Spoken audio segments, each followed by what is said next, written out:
So, isa din, nakatanggap ako ng very reliable information na ito si Mangusin at ang operator niya, kasi hindi ito lalabas ng kusang ano lang na walang nagmamaniobra nito, na nakita ng mga dilawan ang persona ni President Duterte na makamasa, malapit sa puso ng tao.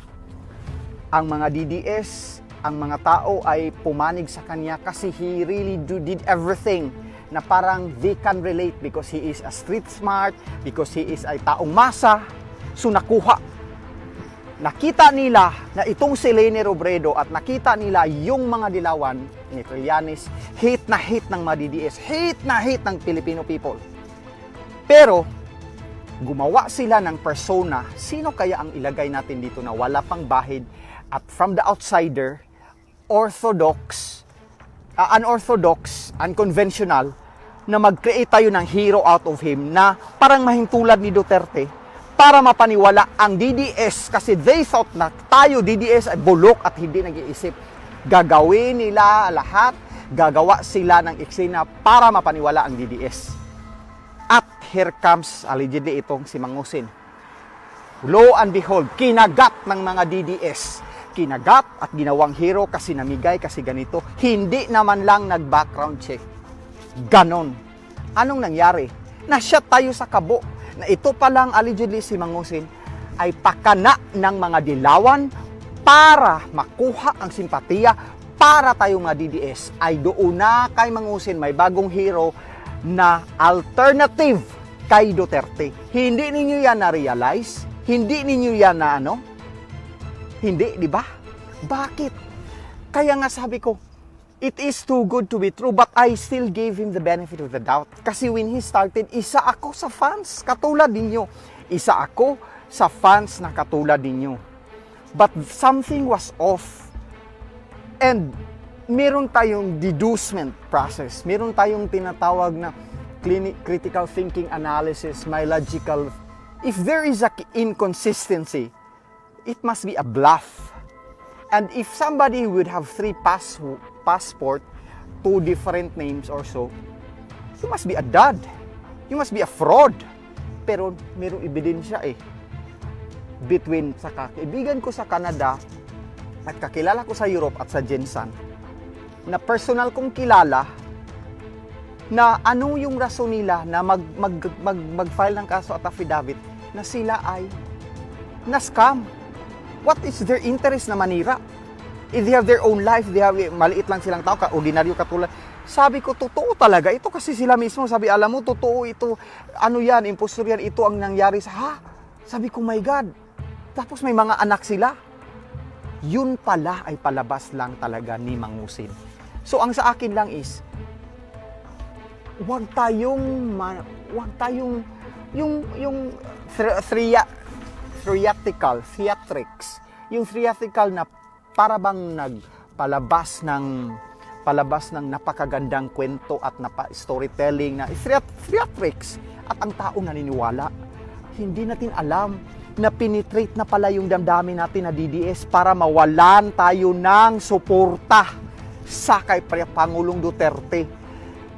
It is like a Trojan. Beware of Greeks carrying gift, if you know that, kung ano yan. Tayo na paniwala, tayo na shoot sa bulsa, tayo believe na believe. Maling-mali po yan. Biruin mo sino yung kaeksena niya? Laila de Lima. Kaeksena sa mga picture-picture. Tapos, dinideny ng grupo niya kasi ang pinakitang picture ay kay Madam Imelda, ang pinakitang picture ay kay former President Bongbong. Na bakit daw? Biruin mo si Vice President Bongbong Marcos, siya pa ang sinabihan na sinungaling si BBM. Si BBM pa daw ang sinungaling. Bakit siya magsisinungaling? Kahil din niya daw si Mangusin. Huwag namang ganon, di ba? Mapangsamantala at tinaon. Yes, Miss Carmen Robinson, Hilaria Merin. Ang sa akin lang is, this is not for me kasi kaya nga dito sa Amerika, the crime of identity theft is a felony offense dito sa Amerika. Ano yung it's a federal offense kasi nga parang you conceal to create a crime, nagkuha ka ng ibang pangalan, mortal sin yan dito sa Amerika.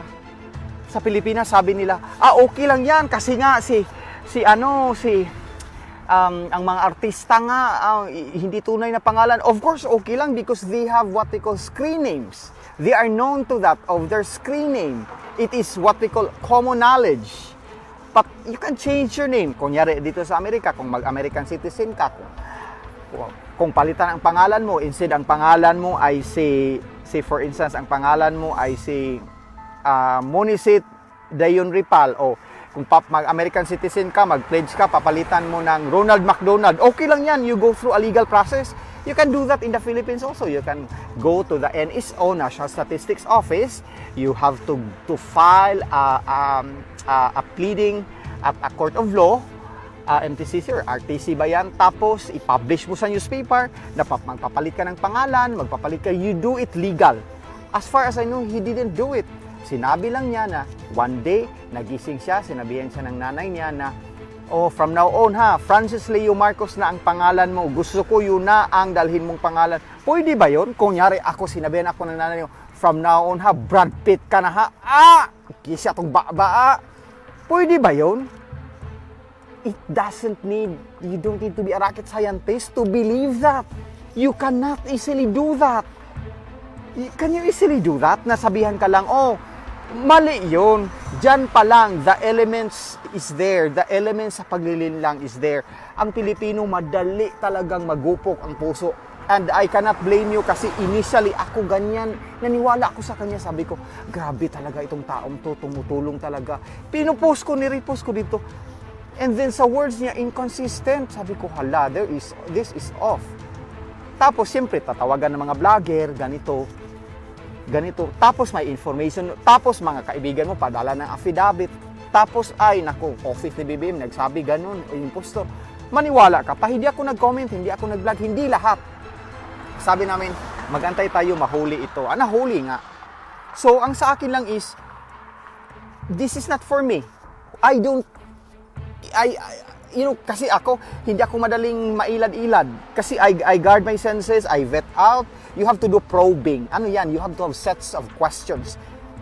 Where did kung may isang taong napakabait at napakabuti sa iyo na hindi mo kilala, give the person the benefit of the doubt. Kasi mabait siya sa iyo, mabait ka rin sa kanya. And then, lalabas yan sa bunganga, lalabas yan kung ano ang tuyo. Makikita mo yan, have probing. Where did this guy come from? Ano ang intensyon niya? Makatao siya, matulungin siya, ganyan, tanggapin mo, ganyan. Wala ba itong, sa medical parlance, secondary gain? Titingnan mo. At pang makikita mo na, you have to step back. Baka ikaw ang susunod na magiging magiging biktima. Katulad lang yan sa mga investment scam nga na ganito, mag-donate ka ng 10,000 in a month, magiging 20,000. Saan ka makakita ng doble-doble 100% in 1 month? That is too good to be true. That is ni saang lupalop sa mundo, hindi 100% in 1 month. Marami ang naila sa mga investment sa mga kapa, sa mga ano-anong mga, di ba? Dahil din, we allow it. We allow them to manipulate us. And once it penetrated to you, you will be indoctrinated. Huwag gamitin ang emosyon. Dahil ato nagbigay, mabait na to. Hindi mo alam, galing pala kay Satanas. Mabait ba yan? Hindi. Please, kung may ibinigay, tanggapin nyo. Tanggapin mo ng kusang loob kasi binigay. Pero, iba kung may kaso at may kasalanan at may scam. Iba yun. Panagutan niya. Doralix, Sedlix, the law is harsh, but it is the law. Yun nga lang di ba? So sabi ni I love, naalala ko naman kapa, 100,000 ka ma'am, singnan mo, example kapa, 100,000. Meron akong kilala dito, 1.5 million sa kapa. Ni piso, wala siyang nakabalik. Kasi, bago nasarado ang kapa, 2 weeks before nasarado ang kapa, nag-invest siya ng 1.2 million, nag-invest siya. Tinadala niya doon Pilipinas. In 2 weeks, nasarado. Sabi niya, magbukas yan in July. Last year ron. Magbukas July yan, mag-ano na yan, kaya ano yan ng Pangulo. Hanggang ngayon, wala. Sabi niya, natanggap niya. Ano talaga, it was a scam. See? Wag nating tingnan natin. Para ito sa inyo. Hindi man ito para sa atin. Hindi ito para sa akin. Para sa inyo. Would you allow yourself na ganun na lang, na nagbigay ito ng kunyari, nagbigay ng 2 sakong bigas sa'yo, at hindi mo alam, kapitbahay mo, tiyahin mo, pinsan mo, lola mo, ang ninakawan pala ng lupain. Hinold up pala doon, ang isang sahod na 1 buwan kinuha para magbigay ng kapiranggot sa'yo. 90% sa kanya, ang bounty, 10% lang, to hide or to conceal the crookedness. Hindi yung tama. Yun lang ang sa akin. Simple logic lang talaga, sabi ni Tommy Paraon. John Eric Baulo, sir, I'm really sorry. Sabi niya, sa kapa, nalugi ako 500,000. I hate scammer. Yun. Sabi ni Superb Incorns, na-prove yun di Norman daghan. Yes, na-prove ni Mangusin na maraming Pilipino na kulang sa critical thinking, na maraming Pilipino na mamanipulate. Na-prove niya. And because of that, the Dilawan really is matalino na kumuha ng tao. Kasi, biruin mo, anybody won't dare. This is like the Al Capone thing. Ano yun si Al Capone? Yung isang impostor, pero siya nadali siya, matalino yun. Nadali siya sa taxes niya kasi walang tax record. Sabi ni Sir Erwin Tulfo na interview sa NBI Cybercrime Division Head na pati daw chinek sa Securities Exchange Commission kung may business entity, pati sa BIR walang negosyo. Yung bahay ng kondo niya, hindi daw sa kanya, mga kotse hindi sa kanya, sa kaibigan. In other words, this is a theatrical thing. Ito ay isang palabas. Ito ay isang fantasy. Ito ay isang pakitang tao. Ito ay isang salida na intanaw tag sine ni Hika Patastilon kay nagpasala. Parang ganun. Maling-mali yun. Social media is used at my end not to create scam, not to create out of, kanang paglinlang. For me, social media at my platform sa Real Talk is to create awareness and education purposes only. To create. Kasi, how can we have a real change if ang pang-iisip natin ay ganyan at madali tayong malinlang? Mali talaga. Paano tayo? We are hoping na mabago ang Pilipinas. We are hoping na mawala ang kurakot na politiko. We are hoping na ang sistemang bulok ay mapalitan. Pero kung ganyan ang mindset natin, na isang kimbot lang na mayroong gabigay ng ganito, ganyan, pang-scam pala, ay sasambahin natin na parang Diyos. Biruin mo ha? Yap, sabi ni ako si Connie, pati si Sir Erwin binabash, pati si BBM binabash. Sinabi pa sa iba, saan ba yung BBM na yan? Nasa COVID yan, hindi yan nagbigay, wala na yung BBM. Hindi nyo alam nagka-COVID si BBM, hindi nyo alam ang nadaanan niya na between life and death, at hindi nyo alam na ang foundation niya mismo ay ang nagbibigay tulong at hindi na pinivideo, hindi na sila na may humanitarian mission na sa baba. Why would you compare somebody na ginagawa na yan noon pa? Diba? Just to make a show out of it. Insulto sa inyo, taking advantage of your weakness na madaling ma-manipulate and taking advantage of your desperation dahil pandemic. Magdildil na lang ako ng asin at linugaw, mabusog pa ako.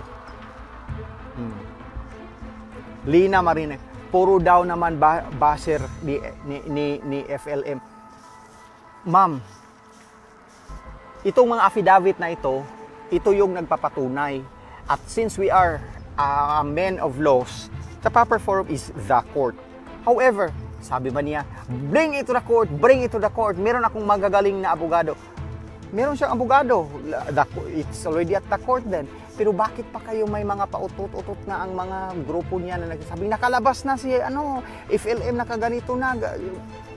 Hindi, bakit kayo maggagawa ng propaganda? At sino bang nag-unang propaganda sa social media? Ako ginawa ko yung Real Talk, hindi sa paglinlang at pag-uto-uto sa inyo, pag-educate sa inyo, to create awareness and education sa inyo. Nasa sa inyo na yun kung maniwala kayo sa akin at hindi, walang mawawala sa akin kung hindi kayo maniniwala. Ang sa akin lang is, para to sa kabutihan ninyo, kailan tayo ma-educate? Kailan tayo matututo? Kailan gusto natin ng real change pero ang mindset natin ganyan? That's wrong. Walang mangyayari sa Pilipinas. sayo-sayawan ka lang, o mag-elect na ng politisyan na ganyan, o tapos kahit kurakot ang politiko, okay lang kasi tumutulong naman, namigay naman siya ng bigas. Parang ganyan, di ba? Where can we strike the balance? Where can we learn? When can we mature as a nation? When can we have a self-determination that wrong is wrong and any good deeds na ginawa sa isang tao na galing sa mali ay mali? Kailan?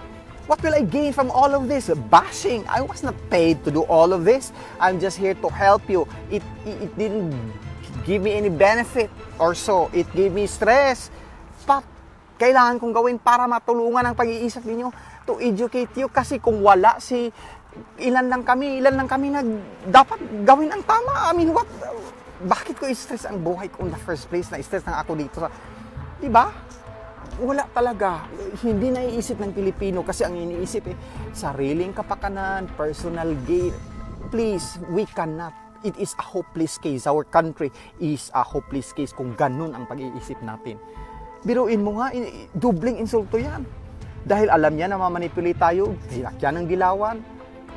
Alam na pandemic, desperado ang tao, sinakyan, nagbigay para makakuha ng simpatiya, to hide, to conceal sa krimen. Mali yan. Mali po yan talaga. At never niyo akong sabihin na, nainggit ka lang kasi, bakit ako mainggit sa scammer? Hindi po ako nainggit sa scammer. Baka magkain ako bugas, binlog, ibuyok, magkaon ako ng linugaw, sardinas. Hindi ako nainggit sa scammer, man. Never talaga. Awa kayo, bakit ako mainggit? At ang sabi, nabayaran, bakit ako mainggit? Dalas ang American, bayan ka ng piso. Hindi, wala yan, please. Kung sa nakakilala sa akin, matagal na dito sa vlog, kilala nyo ako, alam nyo ako, prinsipyo akong tao, kahit wala ka ng pera, prinsipyo ka, importante yan. Kasi at the end of the day, you will be defined in your integrity. And what is integrity? Doing the right thing, even if nobody is watching. That is integrity. Mamatayin na tayong lahat, at the end of the day, you will be remembered with your legacy. And what legacy is that? If you did good deeds to the others, if you have your faith in God, and if tunay ka na ang pagkatao mo at wala kang inapakan, yun. Kahit walang nagtingin, walang nobody's watching, you are doing the right thing. Yun yung integrity. O kahit ako mamatay na puludi, walang problema. Basta may integridad ka sa buhay. Yun talaga ang problema. Diba? Yung talaga, ang sa akin lang is, I don't ask you to believe me. I don't ask you to believe me because who am I? I am not a millionaire, a billionaire, a trillionaire like Mangusen. I am nobody, right?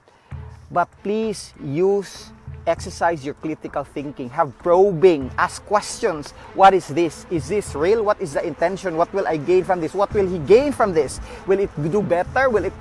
Saan to galing? Wala ba siyang inapakang tao pagbigay niya dito? Saan ito? Kasi hindi mo galing sa nakaw ang pinakain mo sa anak mo at hindi mo alam. Right? Yun lang talaga sa akin. At sabihin pa na, hindi po ako naiinggit. Bakit ako maiinggit? Hindi ako mainggit sa scammer. Yun lang. Mainggit ako kung ang isang tao ay authors ng libro. Yun ang kinainggitan ko. How I wish I'm like that. Mainggit ako kung ang isang tao ay isang scientist na nakapag-discover, naging Nobel Prize winner. Yan, mainggit ako niyan talaga. Yun ang yung something out of value na it will make a big, bombastic na impact. Yun, doon ako mainggit, mga Nobel Prize winner. Yun, doon ako naiinggit talaga ako sa mga ganun. Hindi ako naiinggit sa mga, lawakan natin ang pag-iisip natin. Di ba? Lina Marinina, bakit daw si Hontiveros pera ng PhilHealth hindi pa naaakusahan? Naakusahan siya. I always call that out. That you don't compare another issue and model it with another issue because the issue at hand right now is Mangusin. If at the time the issue was Riz Hontiveros, ako din nagtatalak dito about Riz Hontiveros. Hilaria Merid, that I don't know. Wheeler Gidangin, sabi niya, patuloy na pagiging kawawa ang Pilipinas kung Yes! Patuloy na magiging kawawa. Biruin mo, kahit anong gawin pa ng mga dilawan, kahit anong gawin nila para patumbahin si Pangulong Duterte, kahit anong ipresenta nila, mataas pa rin yung approval rating ng Pangulo. Kahit anong gawin nila. Meron si Lugaw, However, they repackage Robredo pales in comparison kay BBM, kung mag-next presidential election, or kay Inday Sara. It pales in comparison. And they have a SWOT analysis. DDS profile. Ano ang strength ng DDS? Herd mentality. Ano yan? Black voting yan. Parang Iglesia ni Cristo yan. Ano yung weakness ng DDS? Madaling makuha, madaling mapaniwala, in other words, madaling panimlang. Ano yung opportunity? Magkuha tayo ng isang tao, ng persona ay katulad ni President Duterte, makamasa, may charisma, from the outsider, unorthodox, hindi politician, at kuna natin ng parte, even 50% of the DDS na malinlang natin. Kukuha tayo ng tao in the person of this. Yun ang ginawa nila. Yun ang ginawa nila at ang mga DDS ay napaniwala. Paano natin ma-damage ang tunay na Marcos? Kukuha tayo at gagamitin natin ang pangalan ng Marcos. Para, kung tatakbo yan sa eleksyon, biruin mo for president daw ang patakbuin. Para, mas malala pa kay Bicoy, Miss Tina Tuminaga. Sabi niya pa, shout out. Sabi ni Paul Wilmar Balabis, para malinlang ang tao. Kasi by the time na magtatakbo siya, hindi, nag-nuisance candidate nga na yun, nagsinador yan, tatakbo siya, ay bakuna na yung mga, there will be a division among the BBM supporters, the Marcos supporters. Ito ay isang strategiya. This is a strategy to have sympathy and to gain, sa mga followers. And it's like divide and conquer. It creates division within the ranks. It creates division, it creates saywar, it creates polarity. At yan ang hindi nakikita sa mga nagfa-follow at na-indoctrinate ni Mangusin. That it penetrated their senses, that it did make them believe that there is a new hero, that even ang mga batikang komentarista, Erwin Tulfo, si Mr. isang magkapatid na mga Tulfo, ay kinunan na ng kredibilidad sa followers ni Mangusin. Pati si BBM sinabihan na si BBM paraw mismo ang naglalay o nagsinungaling kasi denying the Mangusin. Ano yan? Please, Lord! Why is that? Where did you get that mindset? Diba? Ginawa iyan to divide and conquer the DDS kasi hindi natitinag ang suporta natin kay Duterte. They need a new hero, the same persona with Duterte, para ang grupo natin ay maging divide at mananalo sila. Hindi nyo yan, you did not realize that. Diba? Jinky Manggubat, sabi niya dili katuhuan ang iyang kadato. Because like if they have to check that, even the NBI already checked it online and ang sinabi nila na walang business registration sa Securities Exchange Commission, wala sa BIR. Ang Securities Exchange Commission, kung meron kang kumpanya, LLC, Limited Liability, Incor, Score, corporation, kasi malakihan, mga foundation, nga non-profit mo, ilagay mo yan, i-register mo yan, wala doon daw record. Tapos, sa BIR, walang business permit, walang mga record. So, I still give them the benefit of the doubt that the Kamot Mangusin will be able to produce that. You give them the benefit of the doubt. But until right now, walang lumabas. Tapos, galing na mismo sa NBI head. Sabi, hindi sa kanya ang bahay, ang mga property, sa mga Green Meadows, hindi sa kanya, mga kotse, hindi sa kanya. Tapos, may passport pang tatlo-tatlo. Tapos, inconsistent pa ang words niya. Ilad na yan. Sabi saya pa, ilad na yan. Ilara tatits. Ilaron pa ni si panahong mampor. Ay, kung ilara kay taga Cebu, kung taga Colon, mangingilad. That is already a bluff. That is a scam. That is a fraud. Why wouldn't we realize that? Deception, yes. Jane Vory. Diba? Yes, Cecil Reyes. Pakawala talaga ng dilawan. Ana Malin Malo. Tama, lakas talaga. Yes, talaga. Lady Manawis, good morning. Reyna Shane, So, ang sa akin lang is, pasalamat tayo. Ako initially, nagpasalamat ako. Tumulong siya. Salamat naman talaga nito. Pero my God, inconsistent yung word niya at iba.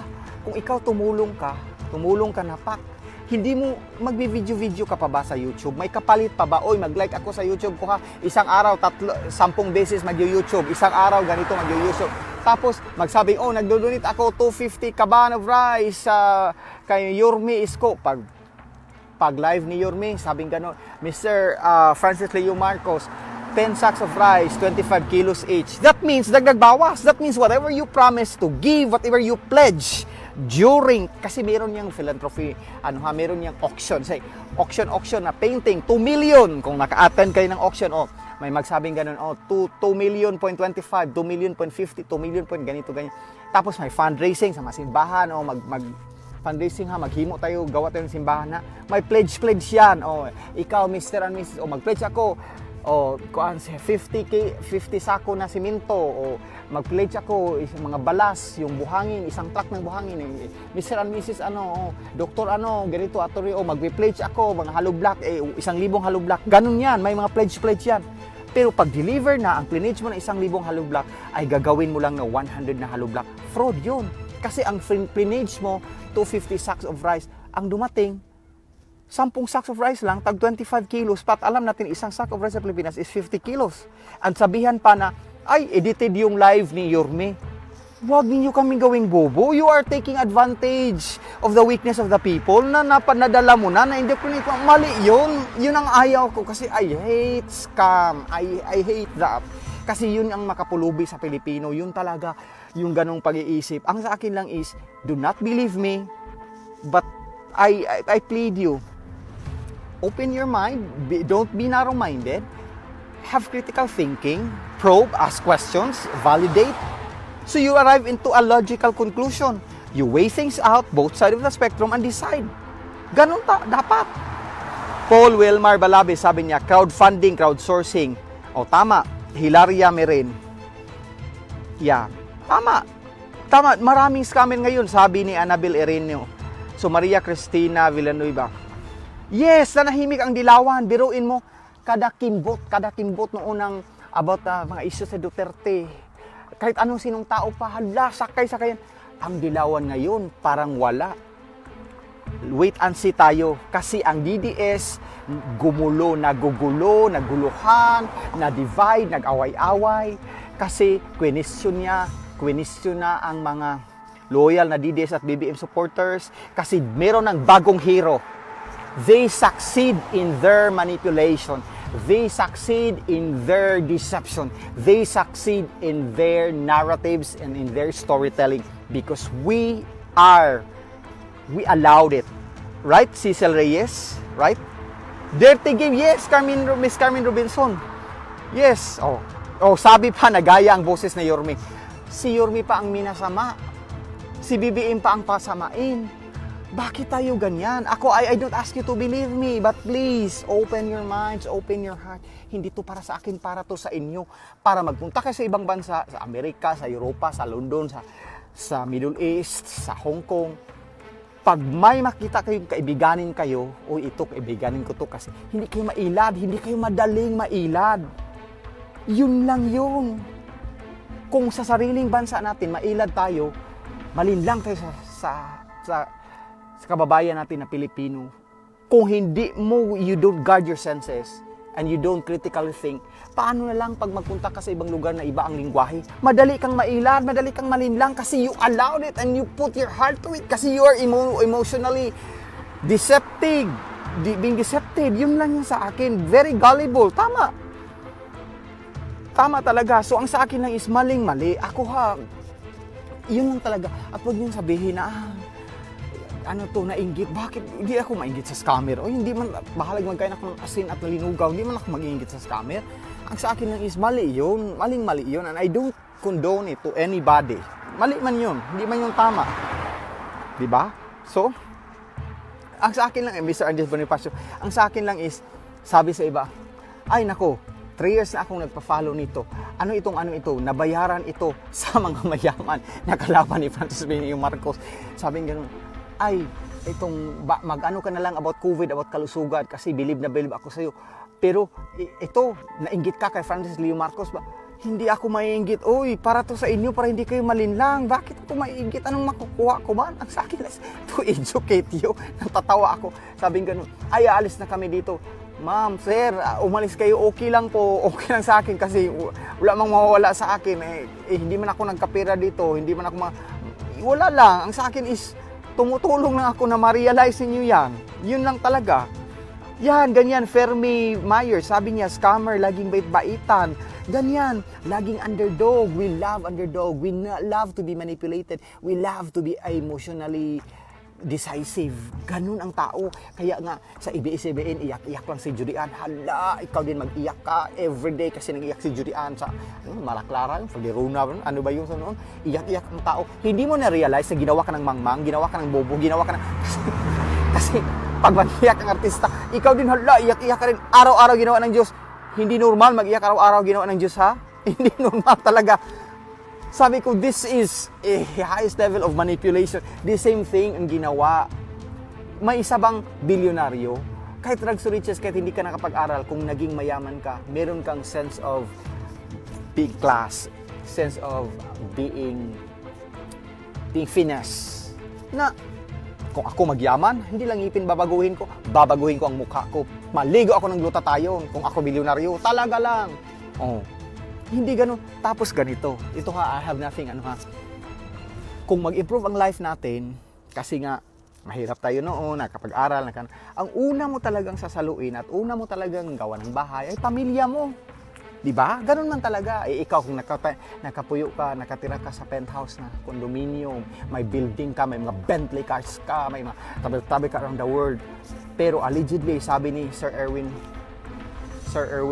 Tulfo sa interview sa NBI Cybercrime Division, na ang nanay daw allegedly ni Mr. Mangusin ay nakatira sa Informal Settlers sa Carmona, Rizal. So that means, matitiis mo yan, ikaw ay nasa penthouse ng isang condominium na bilyon, tapos ang nanay mo iniwan mo sa squatter area. Di man yan tama. Dapat pagawan mo ng bahay, unahin mo. Di ba? So, yeah. I mean, ang sa akin lang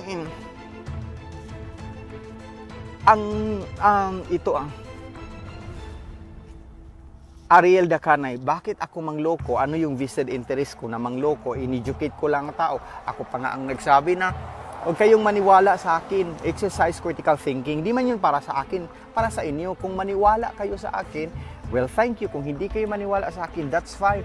Pero ang sa akin lang, have an open mind, have critical thinking. You have to weigh things out. You probe, you ask questions. Ganun. Ask questions to yourself. Ano ito? Is this too good to true? Will it benefit others? Where do this come from? Ganun man yan. Mapagmatyag. Meron kang background check. Meron ka dapat ganun. Diba? Para lang yang si Pablo Escobar. Pablo Escobar is a drug lord. Except po. Bilyonaryo. Even ang isang nasa sindikato, nagpagawa siya ng simbahan. Pagawa siya simbahan, pagawa siya ng humanitarian yan. Does that justify his means? If this is does not, illegal pa rin. Yun lang yun ang sa akin. So, yun. So, mo lang na ang sa ako Yeah. Mga Norman followers, punta kayo sa FBI page, ang NBI page, sila na mag-explain sa'yo at sabihin nyo na, ang NBI ganito, ganyan. Are we a man of laws? If you don't trust the NBI, sino pa ba ang itatrust natin? If you don't trust batikang komentarista, si Sir Erwin Tulfo, if you don't trust Jim Isaben, well, if you don't trust ABS-CBN, I hear you, kasi nga, kalaban daw ng Duterte, ang ABS-CBN. Okay lang if you don't trust. If you don't trust TV5, sino pang i-trust ninyo? Siya lang? Polarized thinking na yan. Mali na yan. Wala na kayong pag-iisip niyan. So dapat you weigh things out. Para yan sa ikabubuti ng lahat. Ganun man yan. Elwin Loda. Thank you, ma'am. Fake news siya. Ma'am Fermi Myers, sabi daw ng Normanians, fake news ang NBI. Ang NBI ang fake news. Ha? Fake news daw kami. Pati daw si Madam Marlica, sinabi nila fake news daw si Madam. My God, maganda yung komentaryo ni Madam Marlica. Lahat sinabi, ako fake news daw. Lahat na kumontra fake news. lahat ng kumontra, ABS, GMA7, TV5, Inquirer, Philippine Star, all media, mainstream media, fake news, all DDS vloggers na sumangguni or hindi nag-agree kay Mangusin, fake news lahat, pati ang National Bureau of Investigation, fake news lahat, pati yung ipinaglalaban natin, ang tunay na legitimate na Marcos, fake news at nagsinungaling. Ganon. So did Ariel Dacanay, I did not say that I have to trust the mainstream media, but you have to do deducement. You have to have a process. If isang vlogger lang ang nagsabi, o dalawang vlogger lang, perhaps siniraan. Or yung parang sa kaso, isang kaso, dalawa perhaps. Pero sir, kung ang lahat na, pati mainstream media, pati social media, may mga affidavit na, pati law enforcement na ang nagsasabi, sabihin mo pa bang fake news? Sino ang mali? Kung siya lahat ang makalaban, siya nag-iisa at lahat ng agencies ay ito yung, hindi opinion, ito yung ebidensyang nakukuha. Doon ka pa ba? Mali yun, mali sir. Do not be indoctrinated. Level up your thinking. Yes, tama po, Libertino Rose. Kaya, itong si Ariel Dacanay, no? Sir, ipa-investiga kita sa NBI din. Kasi isa sila sa sindikato na gumawa ng mga account ng mga Marcos. At ito ang galawang dilawan divide and conquer para pabagsakin ang mga DDS, para mag-away-away, para maging divisive. Ipaano ko tong pangalan na to, i-report ko to sa NBI kasi itong mapapelis ko nandun na to sa NBI lahat. Para talaga sino yung kakonsyabo. Kasi he cannot do it by himself. May mga connivance yan. So, yun. Yeah, Lilia Hill, sabi niya, I feel sorry for the followers. Yes, they shut their minds. They shut their minds by the con artist. So, nakita ka... dilawan yan, Joy Kabangil. Dilawan yan, bayad yan Yeah. Ang sa akin lang is, sabi ni Antonia Vera, show ka ang naniwala sa impostor, di ba?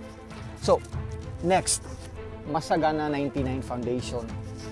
So, there was a Balik Provincia program hearing of Department of Agriculture. Was it Finance or Agriculture at the Senate with Senator Marcos and of course, si Secretary Dominguez sa DENR? Was it? No. Dominguez is Department of Finance. So, programa para Balik Probinsya.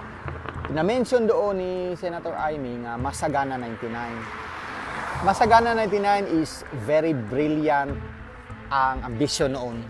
Kasi to empower the farmers, tulungan na magkaroon ng magandang ani, mabigyan ng binhi, ipaloan sa mga bangko-bangko. At there was fund that initially first 3 years, it took off.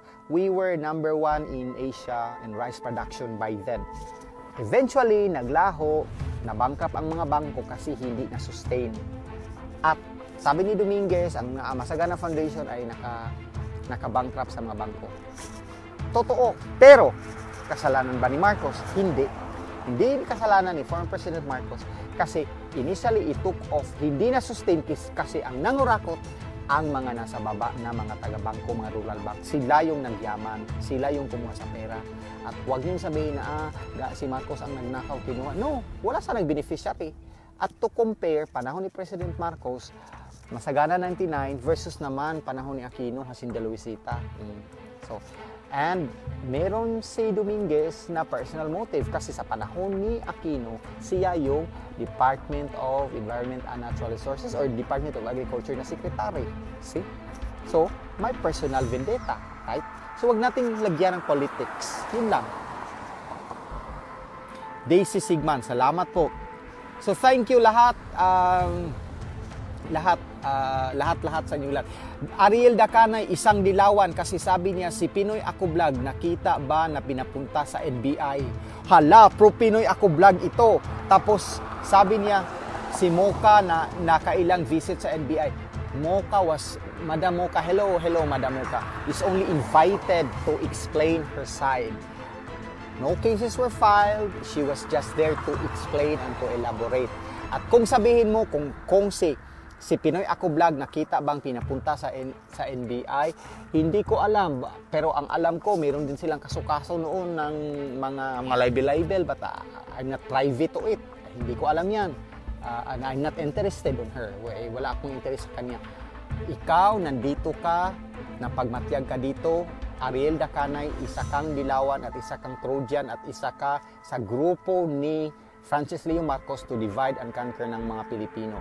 Nahuli kita. Sige sir, ipa-NBI kita pagkatapos dito.